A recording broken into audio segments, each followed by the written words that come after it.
Bienvenidos a Pharma Room, Conversaciones Inexploradas, el espacio donde nos sumergimos en temas que desafían nuestra comprensión y nos invitan a descubrir nuevas perspectivas. Yo soy Sebastián Villalobos, licenciado en farmacia y colaborador del INIFAR y del Centro Nacional de Información de Medicamentos, CIMED. Esperamos que este espacio sea de aprendizaje y los invitamos a participar de los comentarios.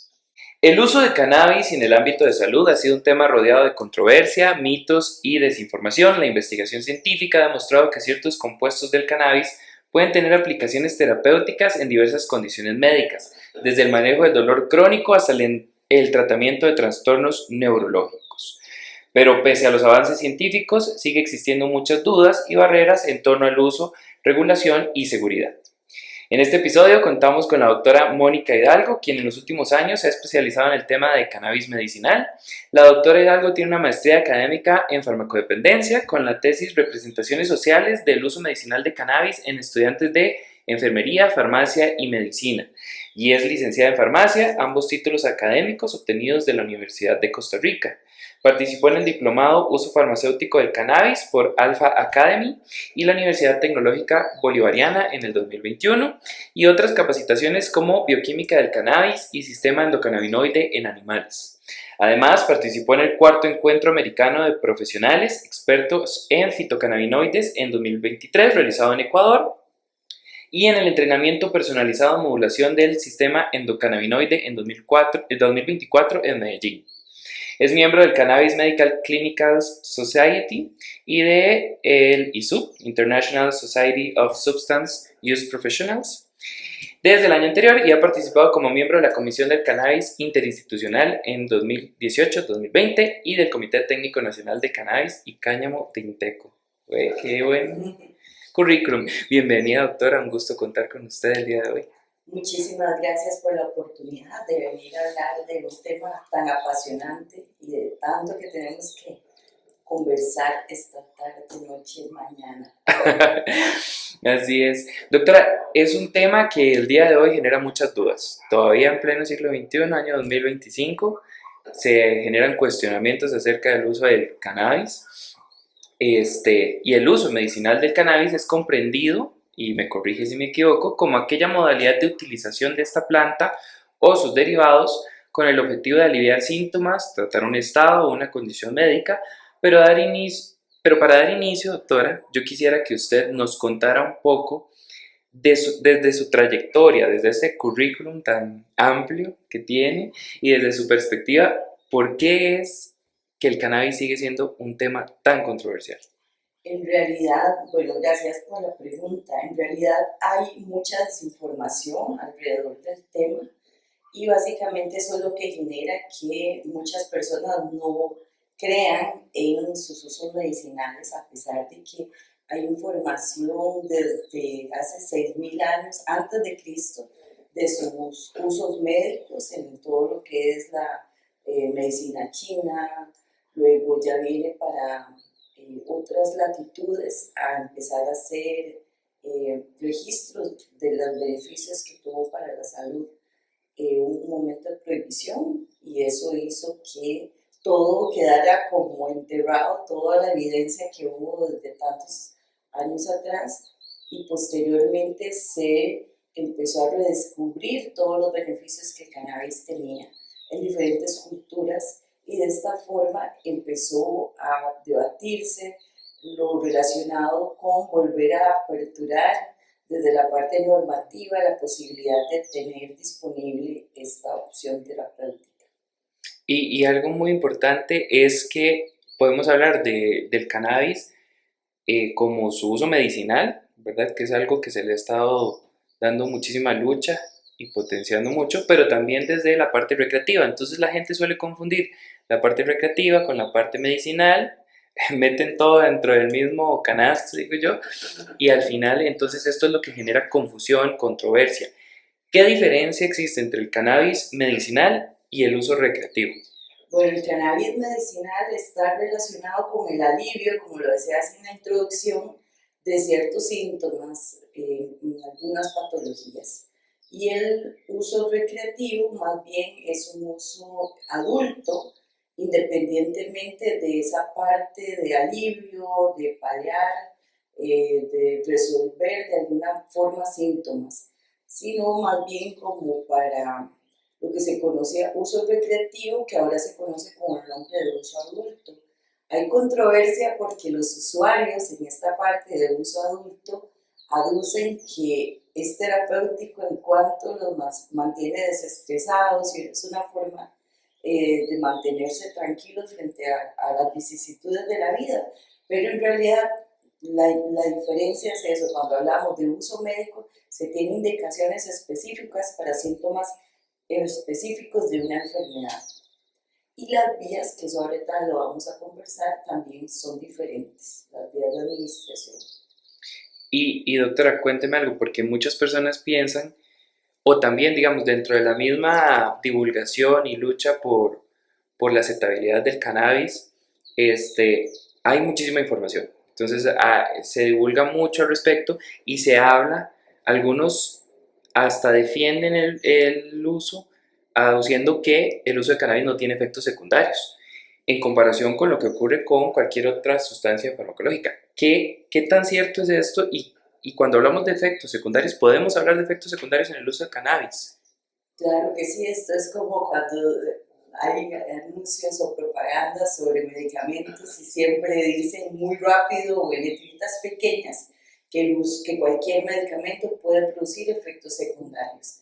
Cuando hablamos de medicamentos a base de cannabis, dependiendo del tipo de cannabinoide, así van a ser los efectos secundarios esperados y claro que sí, no es la excepción como cualquier otro medicamento. Está asociado con efectos como sequedad de boca, como insomnio o más bien sedación, dependiendo de cuál es el componente que contiene ese producto. Puede haber ansiedad o relajación y depende también mucho del paciente, porque a diferencia de otros medicamentos, todos los seres vivos tenemos un sistema endocannabinoide y se habla entonces de cuál es el tono endocannabinoide, el tono que tiene el paciente relacionado con estos componentes y de acuerdo a eso es su dosis personalizada y si se excede probablemente vamos a tener presencia de esos efectos adversos. Puede haber malestar a nivel gastrointestinal también, es Y, lo más común. y eso que usted dice, bueno, depende del paciente, el efecto secundario que se pueda tener y también y la parte terapéutica también va a depender Y del la paciente. composición del producto, porque hablamos de más de Ajá, 200 cannabinoides. claro. Y si solamente estamos trabajando con uno u otro, así va a ser la manifestación en cuanto a efectos secundarios, así como la indicación. Y hablamos de cannabis psicoactivo y no psicoactivo. Okay. Quizá es también importante saber si necesitamos la presencia del tetrahidrocannabinol para de una vez por todas ayudar a través de este programa a desmitificar para poder aliviar ciertas enfermedades. No es solo el famoso CBD, sino algunas veces en algunas requerimos de THC. Y ahí está, exactamente en esa modulación o esa proporción entre estos dos componentes que podríamos tener la presentación de efectos secundarios. ¿Y en algo influye la vía de administración? Claro que sí, igual que cualquier otro medicamento. Para nosotros como farmacéuticos es como muy fácil entenderlo, pero para cualquiera de nuestra audiencia tenemos que entender, por ejemplo, que la vía tópica, que quiere decir que lo voy a aplicar sobre la piel, no necesariamente va a estar asociada con efectos como mareos o cambios en el apetito, porque también de acuerdo a toda la tecnología farmacéutica alrededor de esa formulación, vamos a hacer que tenga solo efecto local, ahí a donde lo estoy poniendo, a diferencia de si se consume de manera oral. Y hay evidencia alrededor de las diferentes vías de administración, porque pongamos que mucha gente es consumidora de estos productos por diferentes vías, vía oral, vía inhalada, vía... ¿Hay evidencia que respalde que una vía es mejor que otra?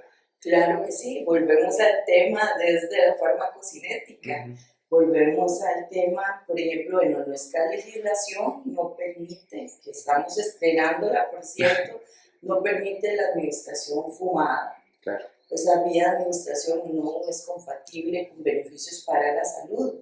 Sin embargo, la vía inhalada sí tiene evidencia de mayor rapidez en relación con la vía oral, por ejemplo, en un paciente con dolor o con náuseas y vómito por cáncer, se va a preferir la vía inhalada porque tiene precisamente ese inicio de acción más rápido, sí es más corto que tal vez un paciente que requiera el uso de un parche o por ejemplo la vía oral que va a hacer que el inicio sea más lento pero que se mantenga, por ejemplo, en el tratamiento de un dolor crónico. Esa sí podríamos usarla. Y si hay diferentes vías que han demostrado que su administración es eficaz, por ejemplo, en endometriosis, el uso de óvulos con cannabinoides se prefiere a que la paciente lo administre de otra manera. Claro, depende mucho, como volvemos al inicio, depende mucho de los factores, del organismo, de las condiciones del paciente. Y a esto voy con algo muy importante. Cuando empieza a divulgarse o a hacerse un llamado por el uso del cannabis y todo, el foco de atención es tratamiento del dolor. ¿Es verdad que el cannabis solo sirve para tratar el dolor o hay otras condiciones médicas? Yo creo que por ahí ha mencionado unas por encimita en las que se ha demostrado su eficacia. Bueno, volviendo con el tema de estos más de 200 cannabinoides, además de otros componentes que podrían tener bioactividad, la asociación con otras indicaciones es muy amplia. Sin embargo, están en estudio mucho de lo relacionado con este equilibrio de la microbiota o el microbioma y también el sistema endocannabinoide y la presentación de ciertas enfermedades relacionadas con trastornos mentales. Falta mucho todavía para poder respaldar la eficacia en estas indicaciones como autismo, por ejemplo, depresión, pero dentro de lo que se cuenta con mayor evidencia, además del dolor, es en epilepsia refractaria, o sea que no es efectivo el tratamiento de primera línea que todos conocemos en estos pacientes y en ciertas indicaciones muy específicas como el síndrome de Lennox-Gastaut, el Dravet también, se habla del síndrome de Tourette, también de ansiedad, pero ansiedad social, y también ahora vemos cómo cada vez es necesario una mejor discriminación diagnóstica, porque muchas veces la ansiedad se ve como un síntoma de la depresión, pero no se trata de manera específica. Claro. Es sí un tratamiento alternativo complementario para esclerosis, también ciertos síntomas de la esclerosis. Tenemos que tener muy claro que no cura, sino que alivia ciertos síntomas. Entonces sí tienen muchas más indicaciones como trastornos alimenticios relacionados con tratamiento de quimioterapia, ¿verdad? La anorexia, o en pacientes con tratamientos con antirretrovirales por VIH-Sida, también ha mostrado su eficacia. Y es muy interesante, y entonces ahora quiero caer en este punto de que para las personas que nos están escuchando y que están escuchando que hay más usos, además del dolor, y que pueden, o sea, podrían llegar a ser candidatos a poder utilizar alguna terapia que involucre cannabis. ¿Qué características tiene que tener esta persona para saber si son adecuados para un uso o más bien está contraindicado como cualquier otro tratamiento que podría tener contraindicaciones? Efectivamente, bueno, es importantísimo, como en cualquier diagnóstico y a la hora de hacer la elección del tratamiento, no es un tratamiento de primera elección. ¿Qué contraindicaciones podríamos esperar? La coexistencia, además de la patología que se busca tratar, de trastornos psiquiátricos en esos pacientes o pacientes, y dentro de esos trastornos psiquiátricos, trastorno por consumo de sustancias que ya han desarrollado una enfermedad como el alcoholismo u otras, aunque esto es controversial porque también desde lo que es el modelo de reducción de riesgos y daños se ha visto el cannabis más bien como tratamiento alternativo para que una persona deje una sustancia que es mucho más riesgosa para su salud, ¿verdad? Porque si decimos, sí, se está contraindicado en trastornos mentales, ¿por qué lo están utilizando como alternativa para dejar otras sustancias? Precisamente porque el enfoque es desde reducción de riesgos y daños para el paciente. También en embarazo, en lactancia, dependiendo de cuáles efectivamente son esos cannabinoides que se quiere utilizar, pero todavía no hay tanta información para decir que es seguro. En pacientes pediátricos, por ejemplo, el Epidiolex, que fue este medicamento a base de cannabidiol que se lanzó en el 2018, mostró y ya se ha respaldado a través de estudios de fase 4 su uso en niños a partir de los 2 años de edad, ¿verdad? Entonces sí, la población polimedicada es una población con la que tenemos que tener mucho cuidado por la posibilidad de interacciones, ya sea inhibiendo el efecto del cannabinoide o inhibiendo el efecto de las enzimas que se encargan de metabolizar esos otros medicamentos. Puede haber hepatotoxicidad cuando se combina con ciertos medicamentos. Esto ha sido muy interesante porque obviamente las personas lo van a buscar para estas enfermedades que ya hay más información y respaldo, como epilepsia, pero si yo lo combino con los medicamentos que convencionalmente se utilizan, puede haber hepatotoxicidad. Va a haber, por el uso crónico, un aumento en las enzimas hepáticas. Entonces, de nuevo, como con cualquier otro medicamento, evaluar riesgo-beneficio. Si esos riesgos son muchísimo mayores que el beneficio, evidentemente hay una contraindicación. Y ampliando esta parte de las contraindicaciones o los riesgos asociados a, dentro de la lucha por el uso medicinal o el uso del cannabis, varias posturas ha sido, o el tema que ha generado varias posturas es que puede llegar a ser una sustancia adictiva. Y entonces, especialmente con el uso frecuente, ¿qué dice la ciencia alrededor de esto? ¿Podemos llegar a generar una adicción al uso de cannabis? Me encanta esa pregunta, Sebastián, porque claro que viene, o sea, romper paradigmas. Cuando de papá ver un somnífero se extrajo el opio y pensábamos que estábamos en presencia así de una molécula muy potente que iba a ayudar a muchas personas a quitar el dolor, no nos imaginamos que tantos años después, más de 2000 años después, íbamos a estar en presencia de una crisis como la que está sucediendo de opioides. Es lo mismo con los cannabinoides.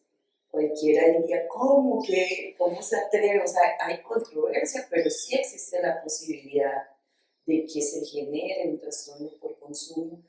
Sin embargo, comprendiendo desde lo poquito que conozco del tema de farmacodependencia, que esos trastornos no están solo relacionados con el tipo de sustancia, sino con el individuo y el contexto, el manejo tiene que ser muy cuidadoso en relación a estos pacientes que ya sabemos que tienden a abusar de ciertas sustancias o que tienen comportamientos compulsivos y en realidad, digamos, en temas como el tratamiento del dolor, el abordaje siempre debería ser integral y desde la parte no farmacológica ayudarle al paciente, desde la parte psicológica, etc.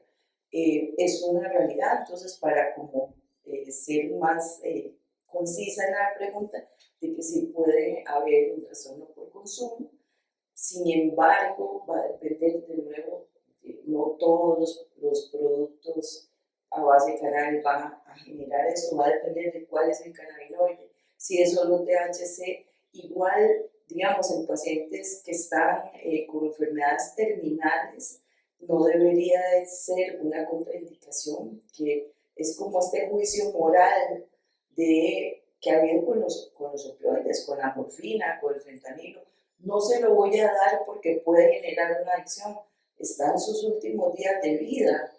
¿Y cuál sería el problema de brindarle un poquito de calidad de vida, sabiendo que esa es una posibilidad casi inexistente porque la vida no le va a dar tiempo para que desarrolle el trastorno por consumo? Entonces, claramente, cada condición tiene que verse de manera personal y particular, y eso es lo interesantísimo que tiene la medicina canábica, Qué bueno. Y hablando del tema de regulación, que hace un momento mencionó algo al respecto, en las últimas décadas el debate sobre el uso de cannabis medicinal ha llevado a esto, a que varios grupos luchen por hacer cambios importantes. ¿Cómo ha avanzado esto? ¿Cómo ha avanzado la regulación del cannabis en el ámbito de salud en los últimos años, tanto internacionalmente como en nuestro país? Bueno, es pensar como en esa línea del tiempo. Ya te contaba que estos 4.000, 6.000 años antes de Cristo, todo lo que pasó, o sea, que se utilizaba abiertamente para curar enfermedades. Ya luego vino todo el tema de marihuana tax, ¿verdad? Y ya la regulación para caer completamente en la prohibición. eh, Como una manera también de ejercer control político y económico sobre ciertos países, y esto es algo que pasó con otras sustancias también. Pero sí, ya vienen como en los 90 California y aprueba el uso. Después, ya para los 2000 Uruguay, ¿verdad? Un país latinoamericano, se apropia, digamos, de ser el que aprueba su uso tanto medicinal como no medicinal o uso adulto, y posteriormente se empiezan a unir otros estados en Estados Unidos, otros países de Latinoamérica, y en 2022 nos llega a Costa Rica la muy buena noticia. Sin embargo, desde esta parte medicinal es hasta este 2025 que sale publicado en el diario La Gaceta y permite realmente ahora sí el acceso. Bueno, todavía faltan unos meses, sería hasta el mes de junio del 2025 que tendríamos ya la posibilidad de implementar cada uno de los que compete a esta ley. Ha habido también muchas cosas relacionadas con este tema de la normativa, porque igual que ha sucedido con otros psicotrópicos, la preocupación de un uso desviado está inherente, está a la orden del día. Sin embargo, en países como te decía, como Uruguay, que fue en el 2013 que reguló, que ya dijo que estaba abierto su uso, donde se ha visto que más bien las personas que lo consumen de manera recreativa siguieron utilizando lo que les ofrecía el mercado negro, el mercado Claro. ilícito, porque las concentraciones no son las mismas que se utilizan desde la parte medicinal. Ujú. Entonces, eso es poco probable, además de que se cuenta con la fiscalización, ¿verdad? A través del Ministerio de Salud, del uso adecuado de esta alternativa. Sí, se ha abierto y todavía hay otros países que se van sumando. Alemania lo está considerando hasta hace poco, ¿verdad? Abrirlo completamente. Nosotros no estamos preparados todavía para eso. Hay que tener muchísima mayor capacitación, concientización, igual que con cualquier otra sustancia, ¿verdad? De abrirlo, digamos, para este uso no terapéutico. ¿Qué lecciones aprendidas de otros países? Ahora usted mencionaba Uruguay, Alemania. ¿Qué otras lecciones podríamos traer de esos países o estados para nuestra región, nuestro Bueno, país? hay cosas muy interesantes, por ejemplo, yo lo mencionaba porque a mí de verdad que este tema me ha apasionado, venía pensando en toda esta historia, todo esto que he vivido y cómo he aprendido y que ha sido de forma autodidacta, ¿verdad? Y creo que cada una de las personas que estamos dentro de la cadena de valor hasta que llegue al paciente como usuario final, lo número uno que tenemos que hacer es capacitarnos. Eso es lo más importante, pero fundamental. Número dos, y quise advertirlo, pero no fue tomado en cuenta, la legislación dejó por fuera el uso en animales, Ujú. el uso medicinal en animales, y es una realidad que para ellos también ha sido beneficioso. Para muchos caninos con problemas de osteoartrosis, con problemas de ciertos tipos de cáncer, razas que son ya, que están predispuestas a sufrir de epilepsia y todo esto, es una alternativa. Sin embargo, nuestra legislación quedó por fuera. claro. Entonces, pensar también en la parte de investigación, ya lo vimos, digamos, podría decirte lo que he visto hasta Ujú, ahorita, porque he tratado de estar precisamente por eso, o sea, de meterme, aunque no siempre ¿verdad? Me lo han permitido, en la parte, cuando se hicieron las normas, no se tomó en cuenta a todos los actores. claro. Y el hecho ahorita, en este momento, de implementar la parte, por ejemplo, de investigación, Ujú, está siendo difícil porque hay cosas que en lo que dice el papel, a la hora de poder llevar a la práctica, implementar un protocolo de investigación, con el tema, por ejemplo, de poder dar trazabilidad a dónde está esa materia ujú, psicoactiva, siendo, digamos, por ejemplo, la universidad un lugar que geográficamente está ubicado en muchas zonas del país. Tenemos que sacar muchas licencias y eso económicamente no sí, es rentable, a pesar de que hay una parte que es gratuita, ¿verdad? Para la parte de investigación. Entonces, creo que el no haber considerado a todos los interesados ajá, a la hora de formular la ley fue un desacierto, claro. porque nos deja como maniatados en ciertas cosas para poder ejecutar. Vamos a ver ahorita en la parte de la implementación del reglamento cómo se va a ir dando cada una de las cosas. Una de las, a nivel de Sudamérica, la posibilidad, por ejemplo, de verdad de que el medicamento llegue al paciente fue a través de las preparaciones magistrales.